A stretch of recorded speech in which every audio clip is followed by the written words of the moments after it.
Hello everyone, welcome to the Panchashila Academy. Myself Kamal Singh Pawar और हम class 12 physics को study कर रहे हैं। जो लोग क्लास 11th फिजिक्स ढंग से नहीं पढ़ पाए हैं या कुछ चीज़ें छूटी हुई है उन सब बातों को भूल जाएं और शुरुआत करें हमारे साथ फिजिक्स की बेहतर स्टडी, बेहतर लेक्चर्स के साथ।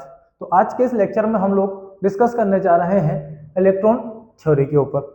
इलेक्ट्रॉन थ्योरी की शुरुआत हम कुछ पॉइंट के हेल्प से करते हैं। जैसे आपने प्रीवियस क्लासेस के अंदर रदरफोर्ड एक्सपेरिमेंट के बारे में पढ़ा होगा, रदरफोर्ड मॉडल के बारे में स्टडी किया होगा। एक एटम का स्ट्रक्चर किस तरह से होता है ये साइंटिस्ट रदरफोर्ड ने हमें सजेस्ट किया था, और एटम के अंदर होता क्या है उसके बारे में हमने रदरफोर्ड ने हमें इन्फॉर्म किया। तो जनरली आप लोगों ने देखा होगा कि एक एटम के अंदर उसका सेंटर पार्ट होता है और जो इलेक्ट्रॉन्स होते हैं वो इलेक्ट्रॉन उस एटम के चारों तरफ डिफरेंट डिफरेंट ऑर्बिट के अंदर रिवॉल्व करते रहते हैं। तो इलेक्ट्रॉन के पास जो नेट चार्ज होता है वो जनरली नेगेटिव चार्ज होता है और जो न्यूक्लियस है उसके पास पॉजिटिव चार्ज होता है।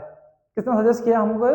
रदरफोर्ड ने, कि सारा का सारा जो नेट चार्ज हमारे एटम का होता है वो केवल और केवल एक सेंटर पॉइंट के ऊपर है और that centre is known as nucleus of the atom. So nucleus हमारा पॉजिटिवली चार्ज हो गया, तो जो इलेक्ट्रॉन है वो हमारा कैसा चार्ज हो गया? उसके पास नेट चार्ज नेगेटिव हो गया। So first point is nucleus is positively charge and electrons are negatively charge. अब जब भी हम डिफरेंट डिफरेंट एटम्स की बात करते हैं तो हर एटम के अंदर कुछ चार्जेस होते हैं। जैसे हम कार्बन की बात करते हैं, हमारे पास कार्बन एक एलिमेंट है जिसका एटॉमिक नंबर 6 होता है। इसके न्यूक्लियस पर 6 प्रोटॉन्स प्रेजेंट होते हैं। जितने एक एटम के पास प्लस चार्जेस होते हैं उतने ही उसके पास नेगेटिवली चार्ज भी प्रेजेंट होते हैं। और किसी भी एटम के लिए जब इन दोनों के नंबर को हम कैलकुलेट करेंगे तो इनकी नेट काउंटिंग हमेशा इक्वल ही हमको मिलने वाली है। इट मीन्स अगर कार्बन के पास उसके न्यूक्लियस पर 6 प्रोटॉन प्रेजेंट है तो उसके आउटर मोस्ट ऑर्बिट में 6 इलेक्ट्रॉन रिवॉल्व करते होंगे। इट मीन्स हम ये कह सकते हैं they are equal in numbers. अगर ये नंबर में इक्वल है मीन्स 6 अगर पॉजिटिव चार्ज है, 6 अगर इसके पास नेगेटिव चार्ज है, तो इन दोनों को अगर हम नेट कैलकुलेट करेंगे तो 6 प्लस 6 माइनस मिलकर क्या हो जाएगा? 0। So we call it there is no charge on the atom. So then the net charge on atom is 0।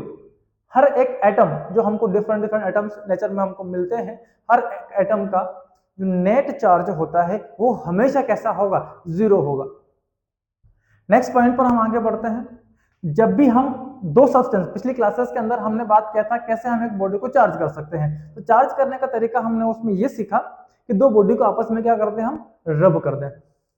तो जब जब आप करेंगे रबिंग तो during the rubbing electrons are exchange. Exchange होने वाला पार्टिकल कौन सा होगा वहां पर? तो वो एक्सचेंज होने वाला पार्टिकल ओनली ऑन कौन हो सकता है?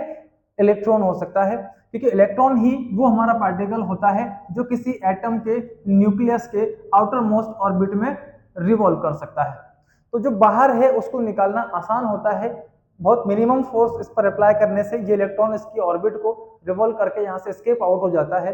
इसलिए जब भी हम रब करते हैं तो केवल और केवल एक्सचेंज होने वाला एकमात्र पार्टिकल हमारे पास होगा, that particle is known as electron. Okay, next the body which have exist electron.